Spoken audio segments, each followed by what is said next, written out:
G'day everybody, and welcome to this video review of a book that we're going to do. It's a book that the three of us have been reading recently, called Embodied by Preston and we think it's a useful book for lots of people to read, and we'll tell you why in a moment. So I'm here with Mark, who's our senior minister here at St Albans, and also with Stella, who is one of our parishioners, has done theological study, is a doctor, and has retired and has even recently become a published author, which is very exciting. My name's Sam and I'm the assistant minister here at St Albans. So let me introduce the book we're going to be talking about, and I'm going to be asking Mark and Stella some questions and we'll be chatting about whatever comes up really. The book we're talking about is called Embodied. Do you want to hold that up, Mark? Embodied, it's by Preston. And to give you an idea of what it's about, the subtitle is Transgender Identities, the Church and What the Bible Has to Say. So it's a book, first of all, about people. It's people who identify as trans. And secondly, it's a book about the Bible, what the Bible has to say on transgender. So we're going to have a chat about those two parts, people and Bible, and we'll see what else we have to say on it as we go. So, first of all, let's start with what I reckon is one of the big wins of this book is its approach to people. So, what did you find useful in Preston's approach to talking about people and talking with people? Let's start with you, Mark. Well, one of the things that Preston says is he says if you've met one transgender person, you've met one transgender person. So what he's trying to say is, look, this is not an issue, this is people. So when we're dealing with the whole question of gender and gender identity, sexuality, his real plea is that as Christians we remember that these are real issues that real people are dealing with, real human beings. And so I really appreciate the way the book humanises what can be for people who kind of are a bit of a step removed from gender issues. It really is a better way, a kinder, gentler way, and a way that remembers that we're talking about people's lives, people who are loved by God and for whom Christ died. And you, Stella?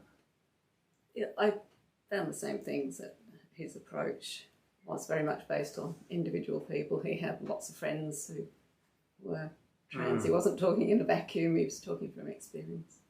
And the fact, I think, that he acknowledges that it's not a simple question. There's a lot of complexity to it. Yeah, so it comes out pretty clearly in the book that he has a whole lot of friends who identify as trans. So he's got some second-hand experience. I was about to say first-hand, but it's not quite. Yeah. He's talking to his friends about it, and that gives him a real relational insight into those things.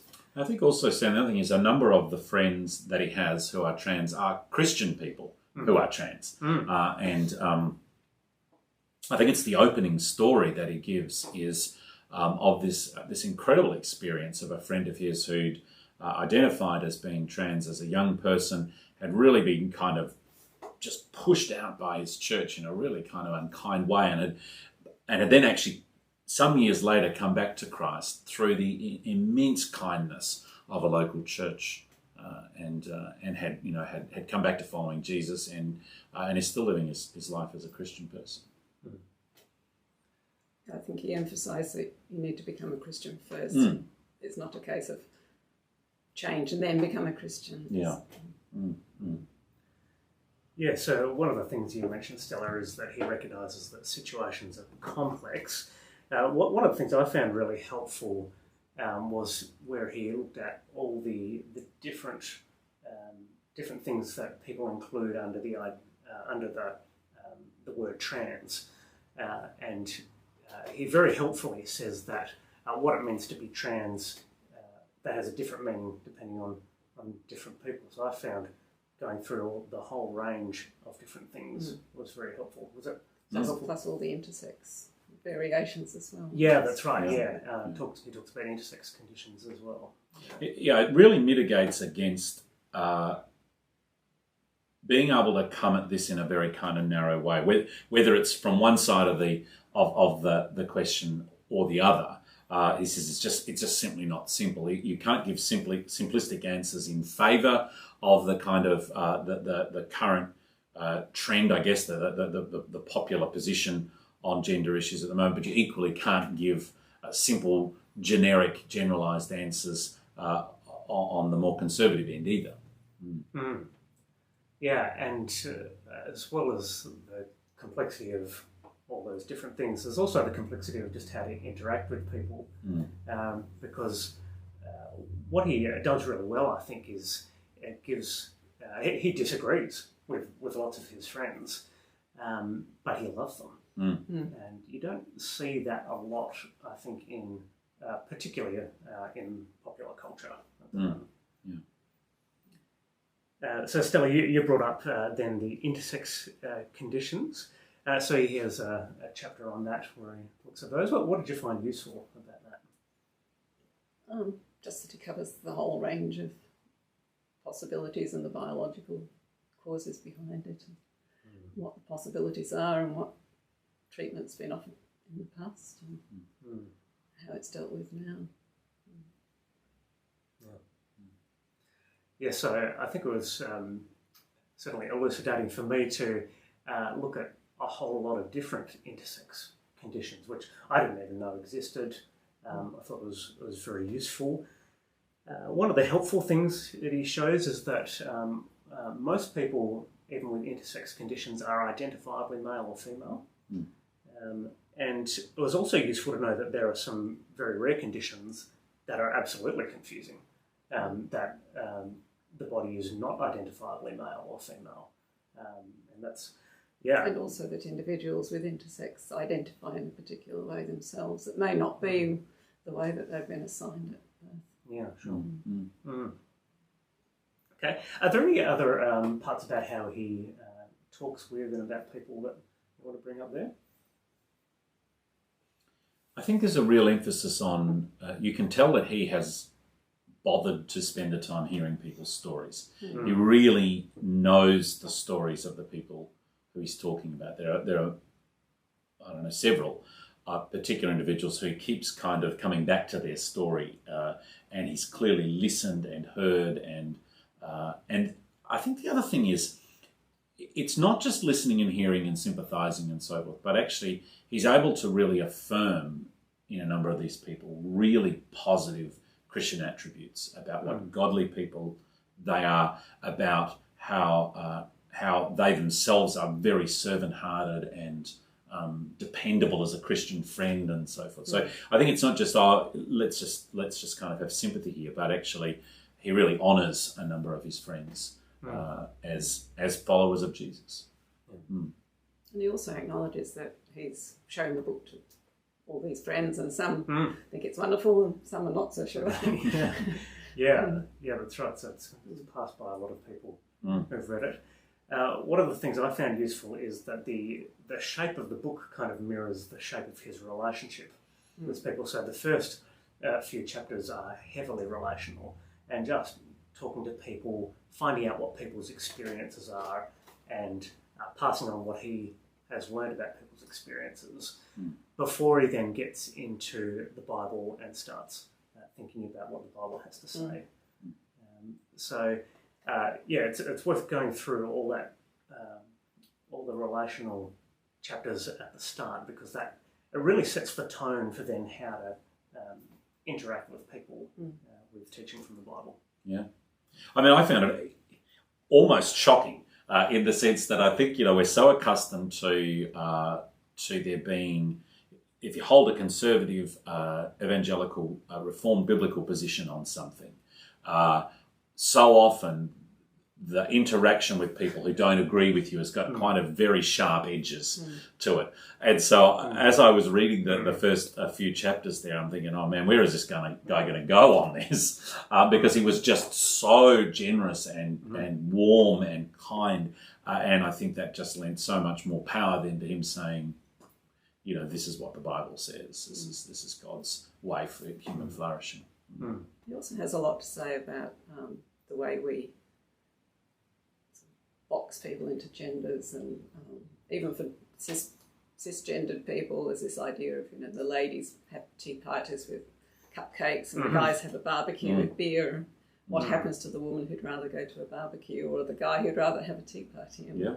Yes. Yeah. So he very helpfully dismantles gender stereotypes. Yeah. I think. Yeah. Well, we were talking before we started the video about Chapter 5, and Chapter 5 is the one where he does dismantle the stereotype idea, and kind of it starts to explore the idea that that really often what somebody who is transgender is rejecting is in fact stereotypes of gender. And he says, in fact, we can kind of gospelize or Christianize gender stereotypes that are in fact not in any way backed up in the Bible. So the Bible has some clear things to say, obviously, around gender, about being male, about being female. But a whole heap of the things that we in our culture today in the 21st century say are masculine traits or feminine traits they're just cultural constructs. The great example is, he says, in Victorian England, pink was the colour for men to wear. That was a sign of your masculinity, and your ruggedness was, that you wore pink, and girls wore blue. Well, I mean, now it's completely reversed. And yet, so it shows, if you like, how dynamic gender stereotypes can be. And in that sense, he kind of identifies with the gender diverse community by saying, well, actually, it turns out we can reject stereotypes as well and say that, you can be a man and enjoy watching Downton Abbey. That's his frequent example. And you're still a man just because you like watching Downton Abbey, which is good because I like watching Downton Abbey. I liked it until too many characters died. Yes, that was a bit sad. Well, so let's go there then and go to what the Bible does say on transgender, because there are things that it says and it doesn't say. So one of the things that he first brings up when he starts his chapters on looking at the Bible is that being male and female is a significant part of human identity. But what did you think of that chapter and those ideas? I struggled with this idea that because God created male and female in his image, then that somehow makes male and femaleness part of being God's image. To me, it means that God is neither male nor female, and being male and female doesn't necessarily have anything to do with being in God's image. I think I haven't thought it through properly, but I think there's a lot more to say. Is that the difference between, so rather than saying gender is something that's in the image of God, making that distinct from saying both genders are in the image of God? Is it? Yeah, that being in the image of God must be somehow different than being male or female, because both are made in the image of God. Interesting, yeah. Might bear some thinking about. Yeah. I think the stuff that he writes about identity to me is really significant, and that so it's probably not answering your question as such, but I think the idea that our identity actually is a more complicated, more profound, more deep thing than our sex, and he does draw the line there between gender and sex, and I think quite helpfully he discusses that. But certainly, he highlights that right from the creation narrative through the Bible seems to talk about either men or women, and that there are, in the New Testament in particular, quite a lot of instructions and teaching that is equally to men and women and can apply equally there, and then a smaller number but still distinctively there about teaching for women and teaching for men. But what is absent from the Bible are is any kind of serious stuff around what we would now call stereotypes of being one or the other. And one of the lovely stories he tells is he tells a paraphrase of the story of David and Jonathan, which I really like. And in fact, well, I won't say any more because I don't want to spoil it. It's a wonderful section there, which kind of unpacks and debunks some of those ideas that we start to form because our culture thinks certain things. So we're actually letting the Bible set the agenda rather than our culture. Yes. So yeah, one of the things I found you brought out is that the Bible actually gives us a lot of freedom about how to live as men and women, as male and female. Like the vast majority of the Bible is to people. Yeah. And yeah, so we ought to take that on board. And then there are bits and pieces to men and women.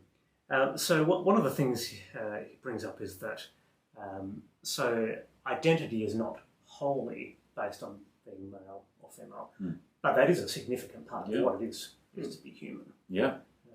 Like we're all very conscious of what sex we are. I mean, it's probably too complicated to go into here, but the whole discussion that he has about the soul and can is it possible for a person to have a female soul housed, if you like, in a male body or vice versa? How does that all work? And I think read the book because he really deals with it thoroughly and very helpfully, I think.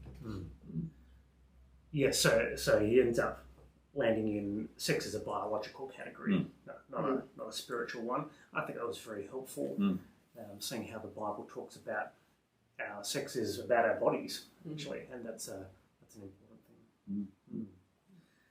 Did you have any issues with how he dealt with the Bible? Anything you want to bring up? Stella's brought up one. Any others? The other one I had problems with was when he was talking about Jesus being biologically male, and then went on to say that Jesus was the perfect manifestation of God, and didn't quite say, almost, but didn't quite say that being male was. Oh, right. It could be read that way as being male was perfectly like God, leaving the question open as to why Jesus was male rather than female. Yes, I guess that goes into questions of why does Jesus reveal God as the Father and the Son and the Spirit? Why use that language? Which he does. But, I had one question about when he talks about body and soul. He identifies them very strongly and basically says they can't really be separated. Whereas Jesus seems to separate them. He can talk about the body and the soul being different things, and don't fear those that can harm only the body. But fear God who can do things with the body and soul. So I had a little bit of question about that. I don't think it's detrimental to his argument. No. It did seem to jar a little bit with the title of the book, in the sense that I kind of imagined that where he was going to go with that was that we are an embodied soul, rather than where he ended up landing. But as you say, it doesn't undermine the validity of what he's saying. It's certainly not simplistic. I mean, again, recognises that it's complicated. Yes, he does. Yeah, it's almost one of the books. Well, the greatest strength of the book is its kindness and generosity and warmth. Its second is its refusal to treat the issues simplistically. And I really think that's where a lot of the rub is these days. Is that from either end of the debate, the discussion, whatever it is, there is just this treating of it very simplistically. You can just say, this is just how it is, and you just have to accept it as how it is, or this is absolutely not how it is, and and it leads to Christians then jumping online or into the debates to win the argument, and forgetting that the argument relates to the lives and the relationships of real human beings who have feelings and are loved by God and want to be loved. And actually, this was the other thing I think that suddenly just popped into my head was he doesn't treat a transgender or people as if that's their only thing. That's all they are. That's all there is to them. Just like me being heterosexual and cisgendered is not my only thing. But I'm also a father. I'm a friend. I'm a Christian. I'm and so on. That actually. I think you see this holistic picture of his trans friends as people for whom, that's a thing. It's a significant part of their life, not to diminish it, and yet it's not the full story.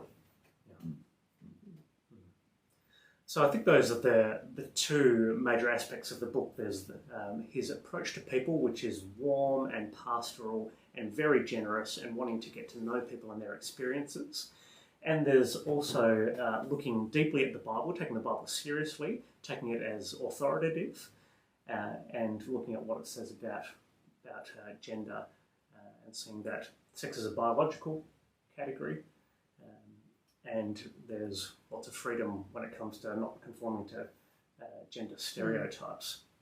There are a bunch of other things in there. He goes into quite a lot of detail in particular topics, which is worth reading the book about. So putting those two things together, warmly pastoral, biblically faithful, he then gets into practicalities of where this lands. So some of the things I can think about are talking to people who are considering transitioning, things as simple as how you arrange the bathrooms at a church or anywhere else, and what pronouns to use, which is kind of a place that this really hits the road and you have to figure out what you're going to say. But what did you find helpful about those things? I think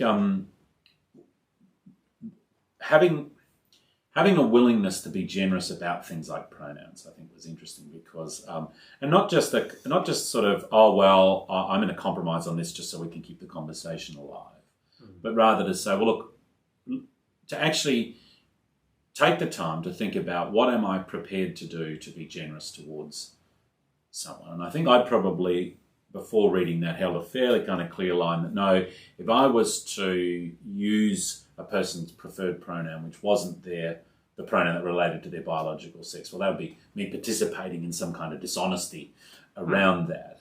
And I think that's not an invalid argument to say, and also even to say that might be harmfully reinforcing something which is not helpful or healthy or good. But actually, I was provoked to think through whether actually, again, on a case-by-case basis, on an individual-by-individual basis, saying what's the most generous and kind way that I can interact with somebody. Maybe that's the thing. Maybe that's just, it takes some sting and some heat out of it. The other thing I think which was really helpful was there's a number of points at which he provokes you to think about the way you just do stuff at church that unwittingly completely alienates people who are maybe not even transgender, but maybe that's just, so maybe it's not visibly obvious that they're transgender, they're not actually taking any steps around that, but they just don't want to do the thing you've set up for men at your church or women at your church, or and just being thoughtful about that kind of thing. Yeah. I think that applies to a whole range of things, doesn't it? I mean, not just gender, but sexuality, any sort of minority group. If they come into a church and find they're always discussed as them rather than us, it's off-putting. And for kids growing up through youth group, I mean, they need to have somewhere where they can express themselves openly rather than hiding things because they're told. There's only these two options. Yeah. So one of the things I found useful is talking about pronouns. I think it's the best argument I've heard for using somebody's preferred pronouns, and I like his argument because it's not just a utilitarian kind of thing. This is what it'll achieve, but he's actually got a philosophy behind it, the way to do it. I'm not quite sure still where I land, but I think it's a pretty good good argument. I think one of the general strengths of the book is exactly that. You can see that he's got a well thought out, prayerful, godly, biblical way of seeing things and operating. That even if you're not convinced that's where you're going to go on it, it provokes you to actually think I should have a thoughtful, prayerfully, biblically undergirded response to this, not just actually join the Twitter warriors who are trying to fight some sort of cultural war around this issue. Okay. Any more last comments on the book? Anything you want to share? I thought it was helpful that he lists some of the studies that he's quoted so that you can actually look them up and see for yourself whether they say what he's saying. Yep, got extensive footnotes. And Mark, what would be your one sentence reason for why people should read this? I think it will help anyone who reads it to love transgender people better and welcome them more warmly into the church. Yeah. Great. Okay, so that's what we've got to say about Embodied. So it's a book that's well worth reading. You may not agree with all of it, but I think his approach to it is, I think we're saying, is a particularly useful one. I've got two other books that I wanted to mention that could be useful if you're grappling with some of these issues. The first is What God Has to Say About Our Bodies by Sam Albury. So I haven't read the whole book. I've read the 2 chapters that have to do with transgender issues, and I found them really helpful.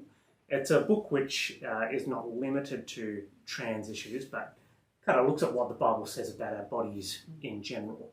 And so I think that's a really useful thing. I found the other things that Sam has written to be quite useful. And the second book is Being the Bad Guys by Steve Mcalpine. So that's a recent book, Australian author. Steve lives here in Perth.